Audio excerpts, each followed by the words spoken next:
세계에서 가장 비싼 와인 중 하나는 1945년산 로마네 꽁띠입니다. 2018년 한 병이 경매에서 약 55만 8천 불, 하나로 7억 원이 넘는 금액에 팔렸습니다. 이는 와인 한 병 가격으로는 기록적인 금액이었습니다. 와인병의 오목한 바닥을 펀트라고 하는데요. 이는 단순한 디자인이 아니라 실용적인 이유가 있습니다. 이 오목한 부분은 와인의 침전물을 모아주고 와인병을 더 쉽게 잡을 수 있게 하며 압력을 분산시켜 병이 터지는 것을 방지하는 역할을 합니다. 남아프리카 공화국은 피노타지라는 독특한 포도 품종을 재배합니다. 피노타지는 피노누아와 생소의 고배종으로 남아프리카에서만 생산되는 특별한 와인입니다. 뉴질랜드는 소비뇽 블랑 와인으로 유명합니다. 특히 말보로 지역의 소비뇽 블랑은 신선하고 강렬한 향으로 전 세계적으로 인기를 끌고 있습니다. 안녕하십니까, 창고입니다. 오늘은 와인과 관련된 아주 재미있는 사실과 일화 등을 소개해 보겠는데요. 와인은 수천 년 동안 인간 문화와 역사에 깊이 얽혀 있으며 그 과정에서 아주 흥미롭고 재미있는 사실들을 남겨두게 되었습니다. 자, 시작하겠습니다. 첫 번째, 와인의 기원. 와인의 역사는 기원전 6000년까지 거슬러 올라갑니다. 고대 조지아에서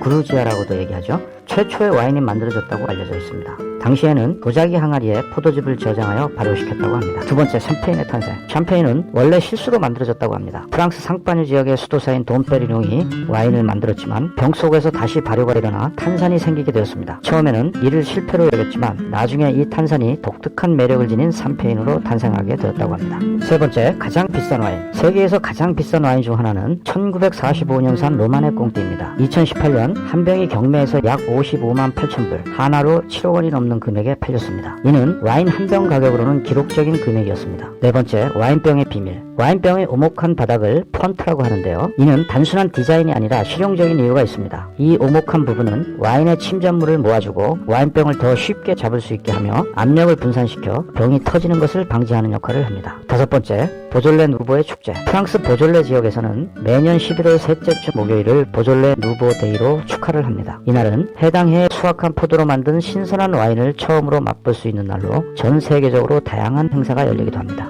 여섯 번째, 나폴레옹과 샴페인. 나폴레옹 보나파트르는 샴페인을 매우 좋아했습니다. 그는 승리했을 때 축하를 위해 샴페인을 마시고 패배했을 때는 위로를 위해 샴페인을 마신다고 말했습니다. 이 일화는 샴페인이 축하와 위로의 상징으로 자리잡는데 큰 영향을 미쳤습니다. 일곱 번째, 미국 금주법과 와인. 1920년대 미국의 금주법은 와인 산업에 큰 타격을 입혔습니다. 그러나 몇몇 와이너리는 교회의 성찬용 와인을 생산하는 허가를 받아 살아남았습니다. 또한 가정에서 의료 목적으로 와인을 제조하는 것이 허용되면서 포도주스와 농축액 판매가 급증했습니다. 여덟 번째, 그리스 신화와 와인. 와인은 고대 그리스 신화에서도 중요한 역할을 했습니다. 디오니소스는 와인의 신으로 그에게 바치는 축제가 매년 열렸습니다. 이러한 축제는 와인 소비와 함께 극장, 음악, 춤 등 다양한 예술활동을 포함하여 문화 발전에 기여했습니다. 아홉 번째, 와인과 미켈란젤로. 르네상스 시대의 거장 미켈란젤로는 와인 애호가로 알려져 있습니다. 그는 그의 조각상과 회화뿐만 아니라 그의 와인셀러도 직접 관리했습니다. 미켈란젤로는 자신의 와인을 만드는 데 관심이 많았으며 이 와인은 그의 예술적 영감에도 영향을 미쳤다고 합니다. 열 번째, 스페인의 와인싸움. 스페인의 리호아 지역에서는 매년 6월 29일에 와인싸움 축제가 열립니다. 참가자들은 흰옷을 입고 서로에게 와인을 뿌리며 축제를 즐깁니다. 이 행사는 전통적인 종교 행사에서 유래했으며 현재는 지역 주민과 관광객 모두에게 인기를 끌고 있다 합니다. 이러한 것들은 와인의 풍부한 역사와 문화를 보여주며 와인을 단순한 음료 이상으로 느끼게 합니다.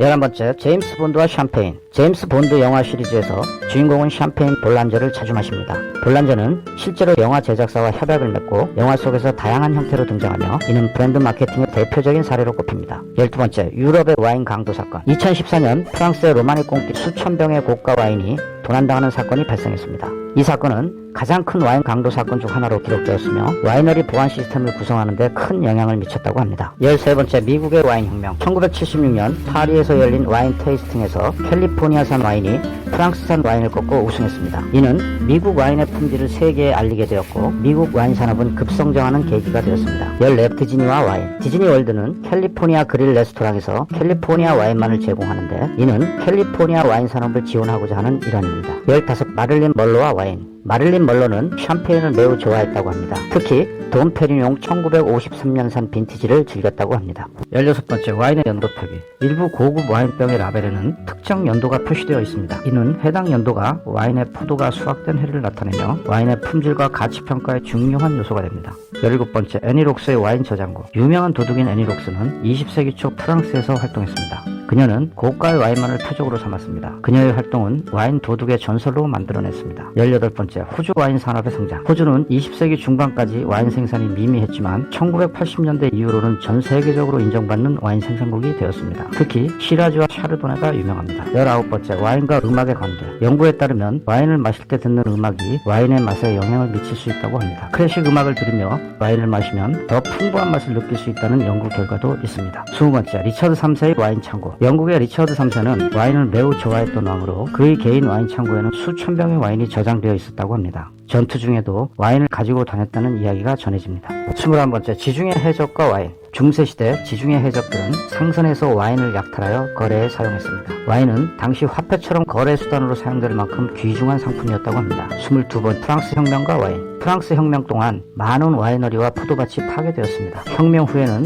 새로운 와인 생산 방식과 기술이 도입되어 현재 프랑스 와인의 기초가 되었습니다. 23, 스페인의 쉐리 와인. 스페인의 쉐리 와인은 오랜 역사를 자랑합니다. 엘리자베스 1세 시대의 영국 해적 프랜시스 드레이크는 스페인의 카디즈 항구를 습격해 대량의 쉐리 와인을 영국으로 가져왔습니다. 이 사건 이후 쉐리 와인은 영국에서 인기를 끌게 되었다고 합니다. 24번째, 프랑스의 유령 와이너리. 프랑스 보르도 지역에는 유령 와이너리로 알려진 곳이 있습니다. 이 와이너리는 세기 후반에 버려졌지만 여전히 일부 와인병이 남아있어 관광객들에게 흥미로운 명소가 되었습니다. 25번째, 중국의 와인 역사. 중국에서도 오래전부터 와인이 생산되었습니다. 기원전 2000년경에 중국인들은 포도를 발효시켜 와인을 만들었다고 합니다. 최근에는 중국 와인 산업이 급성장하며 세계 시장에 진출하고 있습니다. 26번째, 와인과 문학. 많은 유명 작가들이 와인을 즐겼습니다. 예를 들어 어니스트 해밍웨이는 와인을 사랑했으며 그의 작품에서도 와인에 대한 언급이 자주 등장합니다. 와인은 문학작품에서 중요한 배경 요소로 사용되곤 합니다. 27번째, 와인과 영화. 영화 사이드웨이즈는 와인에 대한 열정을 다룬 유명한 작품. 이 영화는 와인 문화에 대한 관심을 높이고 와인 관광 산업에 큰 영향을 미쳤습니다. 28, 잉글리시 와인의 부활. 중세시대의 영국은 와인 생산국이었지만 기후변화와 경제적 요인으로 인해 와인 생산이 중단되었습니다. 최근 몇 년간 영국의 와인 산업이 다시 부활하고 있으며 특히 스파클링 와인이 인기를 끌고 있습니다. 29, 고대 로마의 와인 저장소. 고대 로마에서는 대형 암포라에 와인을 저장했습니다. 로마 제국의 귀족들은 이러한 와인 저장소를 자랑스럽게 여기며 중요한 사회적 행사에서 와인을 제공했습니다. 30번째, 아르헨티나의 말백. 아르헨티나는 프랑스에서 유래한 말백 포도를 성공적으로 재배하여 전 세계적으로 유명한 와인 생산국이 되었습니다. 매년 4월 17일은 말백데이로 아르헨티나 와인을 기념하는 날입니다. 31번째, 스페인의 리호아 와인과 오크통. 리호아 와인은 오크통 숙성으로 유명합니다. 스페인의 전통 방식으로 만든 오크통은 와인에 독특한 풍미를 더해주며 이는 리호아 와인의 중요한 특징입니다. 32번째, 독일의 아이스 와인. 독일의 아이스 와인은 겨울철에 포도를 얼린 상태로 수확하여 만든 달콤한 디저트 와인입니다. 아이스 와인은 매우 낮은 수확량과 높은 품질로 유명합니다. 33번째, 남아프리카의 피노타지. 남아프리카 공화국은 피노타지라는 독특한 포도 품종을 재배합니다. 피노타지는 피노누아와 생소의 고배종으로 남아프리카에서만 생산되는 특별한 와인입니다. 34, 뉴질랜드의 소비뇽 블랑. 뉴질랜드는 소비뇽 블랑 와인으로 유명합니다. 특히 말보로 지역의 소비뇽 블랑은 신선하고 강렬한 향으로 전 세계적으로 인기를 끌고 있습니다. 35번째, 중세 유럽의 수도원 와인. 중세 유럽에서는 수도원에서 와인을 생산했습니다. 수도사들은 와인 양조 기술을 발전시켰으며 이는 현대 유럽 와인 산업의 기초가 되었습니다. 36, 미국의 나파밸리. 나파밸리는 미국 캘리포니아주에 위치한 와인 생산 지역으로 세계적인 와인 명소입니다. 1976년 파리의 심판 이후 나파밸리 와인은 전 세계적으로 유명해졌습니다. 37번째, 중세의 와인 거래. 중세 시대에는 와인이 유럽 전역에서 중요한 교역품이었습니다. 특히 보르도 와인은 영국과 프랑스 간의 중요한 무역 상품이었습니다. 38, 프랑스의 샤또 마고. 샤또 마고는 보르도의 유명한 와이너리 중 하나로 그 역사와 전통이 깊습니다. 나폴레옹이 샤또 마고 와인을 좋아했다고 전해집니다. 39번째, 포트 와인의 탄생. 포르투갈의 포트와인은 영국과의 무역을 통해 유명해졌습니다. 17세기 영국 상인들이 포르투갈 와인에 브랜디를 첨가하여 저장성을 높인 것이 포트와인의 기원입니다. 40번째, 일본의 와인 산업. 일본의 와인 산업은 비교적 최근에 시작되었지만 현재는 세계적인 명성을 얻고 있습니다. 특히 일본의 고슈 지역은 와인 생산지로 주목받고 있습니다. 41번째, 유럽의 와인 전통. 유럽 각 지역은 고유의 와인 전통을 가지고 있습니다. 예를 들어 이탈리아의 슈퍼 투스칸, 프랑스의 샴페인, 독일의 리슬링 등은 각각 독특한 역사와 특징을 가지고 있습니다. 42번, 브라질의 와인 혁명. 브라질은 최근 몇 년간 와인 생산에 큰 발전을 이루었습니다. 특히 남부 지역의 와인 생산은 급성장하고 있으며 국제적으로도 주목받고 있습니다. 시청해주셔서 고맙습니다. 오늘은 와인과 관련된 일화나 사실 등을 정리해 보았는데요. 오늘도 와인과 함께 멋진 하루 보내시기 바라겠습니다. 더욱 흥미롭고 재미있는 영상으로 다시 찾아뵙도록 하겠습니다.